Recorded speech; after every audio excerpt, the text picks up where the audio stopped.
Kita awali informasi sore ini, pemirsa, seorang pedagang menangis karena aktivitas sosial termasuk berdagang di pasar kawasan Taman Kirana, Tangerang ditutup sementara. Sebagai upaya pencegahan penyebaran virus corona, viral di media sosial. Kami masih kecil-kecil, di luar mati kami corona, di rumah kami mati kelaparan, Pak. Kan sama mati-mati juga, Pak. Apa nggak kasihan sama kami? Cicilan katanya boleh ditangguhkan, tidak ada penangguhan, Pak. Boleh ditangguhkan, Ibu, tapi Ibu bayar bunga, katanya di Mbak. Inilah kesedihan seorang pedagang yang tak kuasa menahan tangisannya akibat maklumat pemerintah terkait peniadaan kegiatan sosial termasuk penutupan sementara aktivitas pasar di kawasan Taman Kirana, Kecamatan Solear, Kabupaten Tangerang. Tapi kalau seperti ini kami nggak makan gimana, Pak? Kalau ada solusi dari pemerintah, tolong kami, bantu kami sembako buat makan, Pak. Ia mengeluhkan kesulitannya mendapatkan penghasilan untuk menyambung hidup sehari-hari. Ia berharap pemerintah dapat memberikan solusi terhadap situasi di tengah pandemi virus corona ini. Pemirsa, hari ketiga pelaksanaan pembatasan sosial berskala besar di ibu kota, petugas gabungan Satpol PP, TNI, dan Polri gelar razia pengendara yang melanggar aturan. Selain merazia, petugas juga membubarkan kerumunan warga yang kedapatan memancing di pinggir waduk.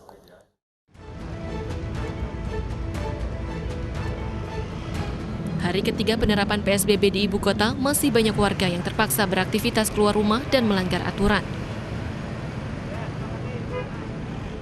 Petugas terus mengimbau atau mengingatkan warga untuk menggunakan masker dan penerapan physical distancing.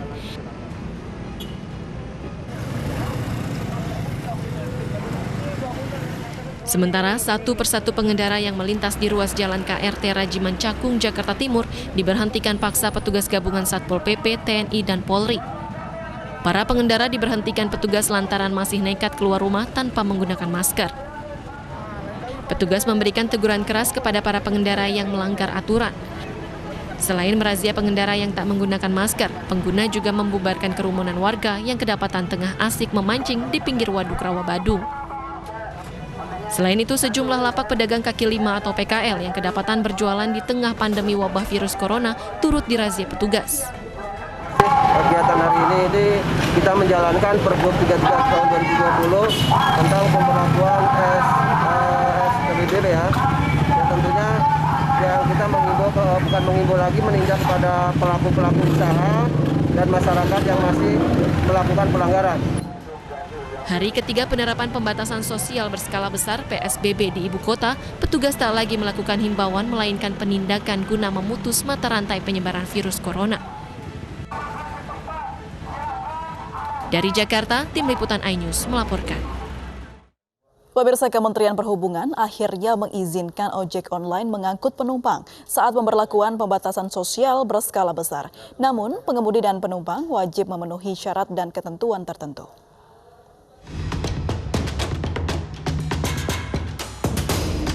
Kementerian Perhubungan mengizinkan ojek online mengangkut penumpang saat pembatasan sosial berskala besar atau PSBB. Keputusan ini tertuang dalam Peraturan Menteri Perhubungan Nomor 18 Tahun 2020 tentang pengendalian transportasi dalam rangka pencegahan penyebaran COVID-19. Namun, baik pengemudi maupun penumpang wajib memenuhi syarat dan ketentuan tertentu. Di antaranya menggunakan masker, sarung tangan, dan cairan antiseptik pembersih tangan.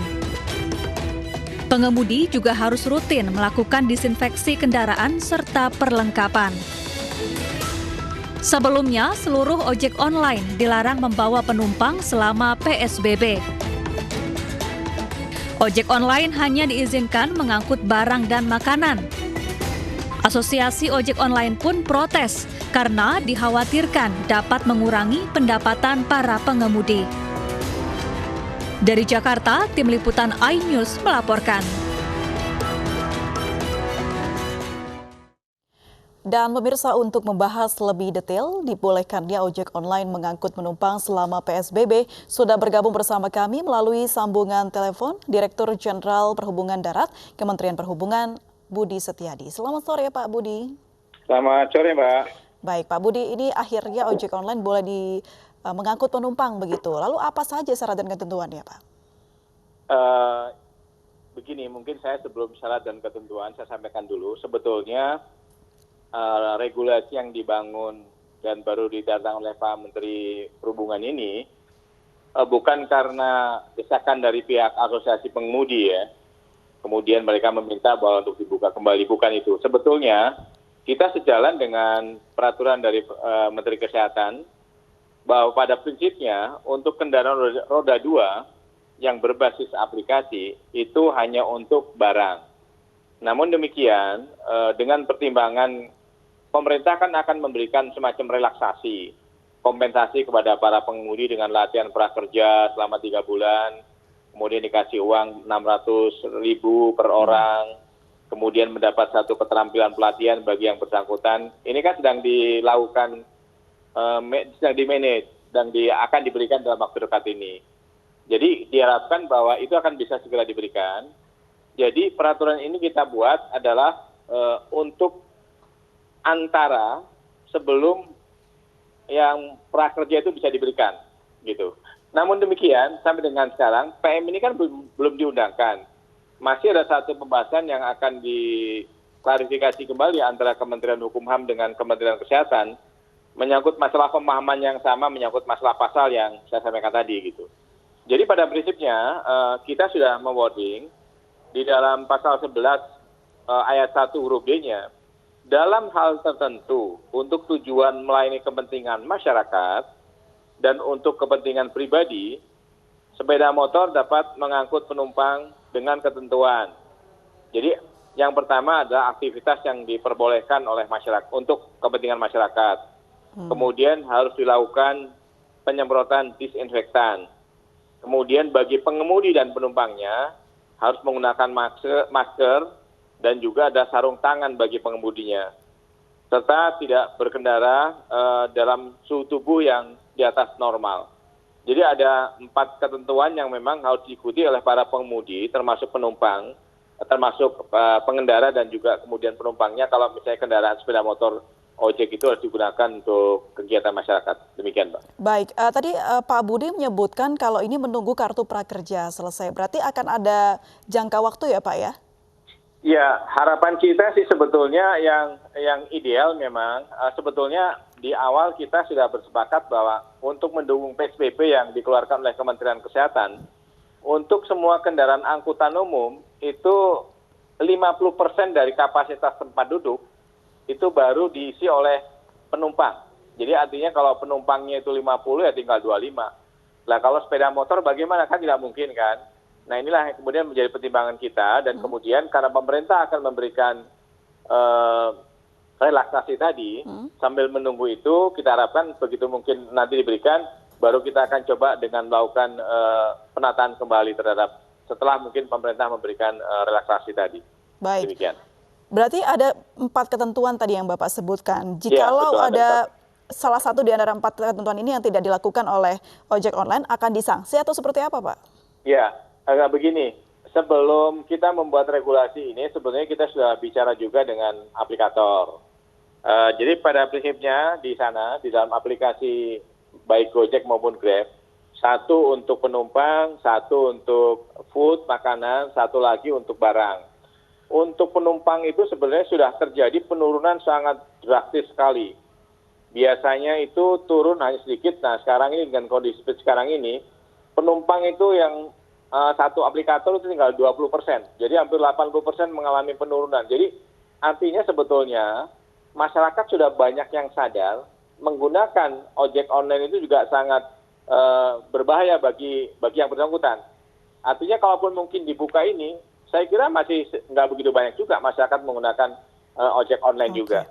Kemudian untuk yang barang itu meningkat. Jadi banyak masyarakat sekarang mengandalkan ojek online untuk mengantarkan barang dari satu tempat ke tempat lain. Nah untuk makanan, sebetulnya makanan juga relatif cukup bagus, masih stagnan. Hanya persoalan di makanan ini untuk ojek online adalah di sektor suplainya, di sektor awalnya banyak warung-warung atau kemudian tempat makanan yang karena kondisi malnya tutup, kemudian tutup. Jadi sebetulnya pengawasan ini nanti harusnya saya minta kepada pihak aplikator untuk melihat kepada pasal yang kita buat ini dan kita harapkan bisa kerjasama. Artinya bahwa pengawasan itu harus dilakukan yang pertama oleh pihak aplikator sendiri. Yang kedua para pengemudi juga, ya marilah kita bahwa kerjasama ini butuh kerjasama semua pihak antara pemerintah pusat, pemerintah daerah termasuk juga masyarakat. Nah masyarakat termasuk di dalamnya adalah para pengemudi. Jadi kita harapkan para pengemudi ojek online termasuk penggunanya jangan begitu saja, ya minimal apa yang sudah kita tulis dengan protokol ini sangat ketat sekali, bisa digunakan dengan catatan ikuti protokol ini. Demikian Pak. Baik. Pak, ini resmi diperbolehkan mulai kapan ya Pak ya? Nah ini dia pertanyaan menarik kan. Dari tadi malam baru kita bahas bersama, tadi pagi saya juga bahas bersama dengan pihak aplikator. Sampai dengan saat sekarang, walaupun sudah ditantang oleh Pak Menteri Perhubungan, ini belum diundangkan karena memang belum tercatat dalam lembaran negara.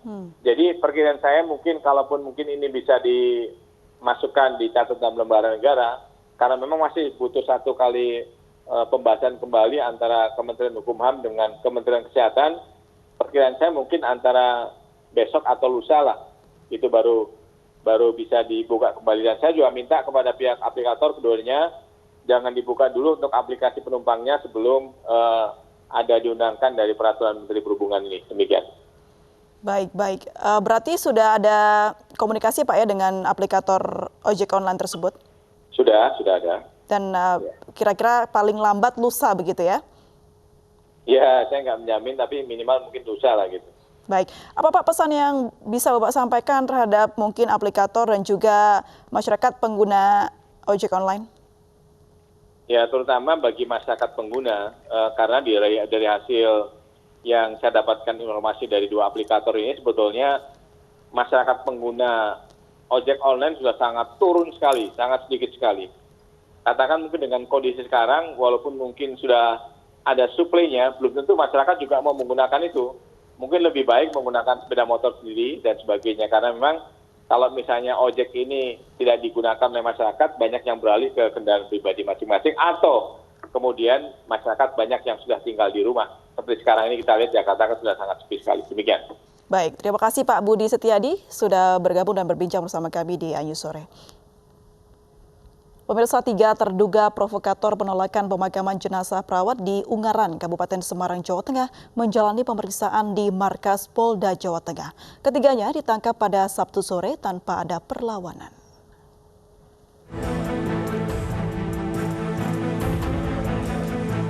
Tiga terduga provokator penolakan pemakaman perawat yang positif terinfeksi virus corona di TPU Sewakul masih menjalani pemeriksaan di Mapolda Jawa Tengah. Polisi juga telah meminta keterangan 7 saksi terkait aksi penolakan yang viral di media sosial. Ketiga terduga provokator adalah Ketua RT 06 Desa Sewakul Ungaran Barat, Kabupaten Semarang, dan 2 tokoh masyarakat berinisial AJ dan BAM. Mereka diduga memprovokasi warga dan menghalangi petugas yang akan memakamkan jenazah perawat. Ya, mengamankan 3 orang yang kita duga menjadi provokator, memprovokasi warga sehingga warga menolak acara pemakaman yang sudah sesuai standar, sesuai SOP. Maka dari itu kami berharap juga kepada warga lainnya setelah kejadian ini tidak ada lagi penolakan pemakaman jenazah yang terinfeksi virus COVID. Ketiganya dijemput polisi pada Sabtu sore tanpa perlawanan. Ketiganya digelandang petugas menuju Mapolda Jawa Tengah. Keluarga dan warga sekitar menyaksikan penangkapan 3 tokoh masyarakat desa Sewakul ini.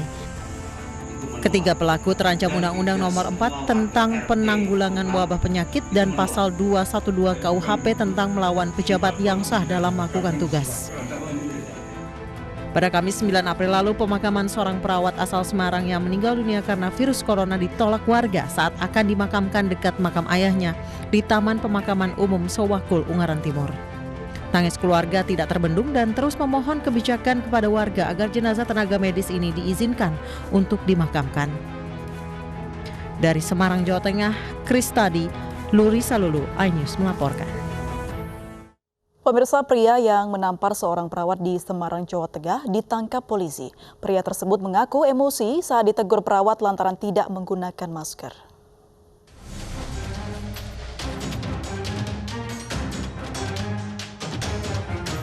Polisi menangkap tersangka BC, pria yang berprofesi sebagai petugas keamanan karena menampar seorang perawat di sebuah klinik di Semarang, Jawa Tengah.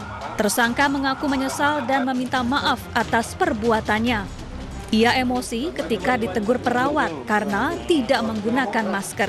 Saat itu, tersangka sedang mengantar anaknya yang sakit demam berobat ke klinik. Polisi kemudian menjerat tersangka dengan pasal penganiayaan. Karena kita mungkin dulu saya dengan kondisi anak saya waktu itu panas sama batuk, ya itu aja Pak, saya mengaku salah. Terus waktu ditampar kenapa tuh Mas? Disuruh pulang, mengeluarkan masker. Tapi saya minta berikan permohonan untuk anak-anak itu untuk diperiksa sebentar aja. Ya getok lah Pak, bukan penganiayaan, yang getok aja. Ya salah, maaf. Sebelumnya, aksi tersangka menampar perawat berinisial HM di sebuah klinik di Semarang, Jawa Tengah viral di media sosial. Setelah ditampar, perawat mengalami trauma dan merasakan pusing di bagian kepala. Perawat HM kemudian melaporkan peristiwa ini ke polisi. Dari Semarang, Jawa Tengah, Kristadi, iNews melaporkan. Dan untuk mengetahui perkembangan kasus penganiayaan terhadap tenaga medis, sudah bergabung bersama kami Kasat Reskrim Polrestabes Semarang, AKBP Asep Mauludin. Selamat sore, Pak Asep. Selamat sore, Mbak. Baik, Pak Asep, bisa dijelaskan bagaimana perkembangan penyelidikan tenaga medis yang dianiaya ini, Pak? Baik, dapat kami sampaikan di sini untuk penanganan perkara ini, penyidik telah selesai melaksanakan kegiatan penyelidikan dan selanjutnya kami akan meningkatkan kasus ini ke tahap selanjutnya, yaitu tahap penyidikan. Demikian, Mbak. Baik, lalu bagaimana statusnya Pak saat ini? Apakah sudah dinaikkan menjadi tersangka? Ya, nanti setelah tahap penyidikan ini dan alat-alat bukti terpenuhi, untuk terlapor akan kita naikkan statusnya menjadi tersangka. Baik, apakah sudah diselidiki lebih lanjut Pak? Mungkin ada tersangka lain yang ikut dalam penganiayaan ini? Ya, sementara belum ada, masih tunggal. Baik. Dari pengakuan tersangka sendiri seperti apa Pak? Apa alasannya? Ya, baik. Dari keterangan yang kita dapat dari terlapor, yang bersangkutan melakukan aksi pemukulan tersebut dikarenakan yang bersangkutan emosi ketika diingatkan oleh petugas yang ada di klinik untuk menggunakan masker jika hendak berobat di klinik tersebut. Baik, yang bersangkutan atau tersangka ini pasien atau pengantar? Untuk terlapor saat itu hendak mengantar anaknya berobat. Baik. Lalu apa alasan lain, Pak? Untuk alasan lain sementara belum ada, jadi karena emosi. Baik, untuk yang melaporkan kejadian ini siapa Pak? Apakah memang tenaga medis tersebut atau pihak klinik? Iya, untuk pelapor langsung dari korban, Saudari Hidayatul Munawarah. Dari hasil pemeriksaan korban kedapatan luka apa saja Pak? Ya, kalau untuk hasil pemeriksaan korban ke dokter, korban menyatakan akibat dari pemukulan tersebut merasa pusing di kepalanya dan sedikit mual. Baik. Ini menjadi tindakan pertama yang dilakukan oleh pelaku. Mohon maaf, bisa diulangi, Mbak? Ini menjadi tindakan pertama ya Pak yang dilakukan oleh pelaku untuk menganiaya tenaga medis. Iya, sebelumnya yang bersangkutan belum pernah terlibat tindak pidana. Baik. tindak lanjutnya lebih jauh seperti apa Pak? Mungkin sanksi yang akan dikenakan oleh pelaku? Ya, yang pasti kita akan proses perkara ini sampai tuntas melalui kegiatan penyidikan dan penyelesaian perkaranya sampai ke pengadilan. Baik. Ancaman hukumannya maksimal berapa Pak? Untuk ancaman hukuman pasal 351 atau penganiayaan 2 tahun 8 bulan penjara. Mohon maaf berapa? 2 tahun 8 bulan penjara, Mbak. 2 tahun 8 bulan penjara. Apakah dibuka jalur damai begitu antara pihak klinik dan juga pelaku? Sampai saat ini kami dari penyidik hanya melaksanakan tugas kami selaku penyidik untuk memproses perkara ini sampai selesai. Tidak adakah permintaan maaf Pak dari pelaku Pak? Ya, nanti terkait hal tersebut ya kita kembalikan kepada para pihak. Untuk penyidik kita fokus profesional dengan tugas kita di bidang penyidikan. Baik. Terima kasih Pak Asep sudah bergabung bersama kami di News Sore. Pemirsa, tenaga medis merupakan garda terdepan untuk melawan virus corona. Bahkan bagi tenaga medis, perjuangan melawan corona dimulai dari memakai APD yang cukup rumit dan berlapis-lapis. Alat pelindung diri menjadi pakaian mutlak bagi tenaga medis ketika menangani pasien virus corona. Untuk memakai APD, setidaknya tenaga medis menghabiskan waktu 15 hingga 30 menit. Alat pelindung yang dipakai mulai dari jubah, sarung tangan, penutup kepala, masker N95, pelindung wajah hingga sepatu. Pakaian berlapis ini untuk mencegah penularan virus corona melalui droplet atau cairan liur dari pasien yang terinfeksi. Tidak ada kenyamanan yang dirasakan, namun tenaga medis tetap harus menggunakannya berjam-jam selama menangani pasien corona. Perang melawan corona semakin berat ketika para tenaga medis juga harus menahan rindu. Pertemuan dengan keluarga harus ditunda, seperti yang dilakukan puluhan tenaga medis di Rumah Sakit Bahtera Mas Kendari, Sulawesi Tenggara. Berminggu-minggu mereka tak bisa bertemu keluarganya dan hanya berkomunikasi menggunakan panggilan video. Ini dari kasus muncul dari awal hari Kamis itu, saya lupa tanggal 19 yaitu hari pengumumannya, sampai saat ini teman-teman belum ada yang pulang ke rumah. Jadi sudah tidak pulang ke rumah. Jadi kami itu difasilitasi seluruh rumah sakit untuk tinggal di rumah sakit ini, difasilitasi dan dilengkapi semua fasilitas. Pak, Anda rindu dengan keluarga, Pak? Ke keluarga rindu tetap. Ya, setiap malam saya selalu komunikasi dengan anak dan istri saya. Kebetulan istri saya ada di Unaha, ya. Perang melawan corona bukan hanya tugas tenaga medis saja. Seluruh masyarakat juga harus membantu dengan cara diam di rumah, jaga kesehatan, dan ikuti imbauan pemerintah. Tim Liputan iNews melaporkan. Pemirsa, keprihatinan atas kasus penolakan jenazah perawat juga datang dari Ketua Gugus Tugas Penanganan Corona Doni Monardo. Doni menegaskan mempermudah proses pemakaman adalah kewajiban sesama. Saudara-saudara kita yang wafat adalah atas kehendak Sang Pencipta. Kita harus peduli dan tidak boleh menyia-nyiakan mereka. Beri kemudahan kepada mereka untuk dimakamkan di tempat yang telah disiapkan. Kewajiban kita umat beragama untuk membantu dan mempermudah proses pemakaman sesuai protokol kesehatan.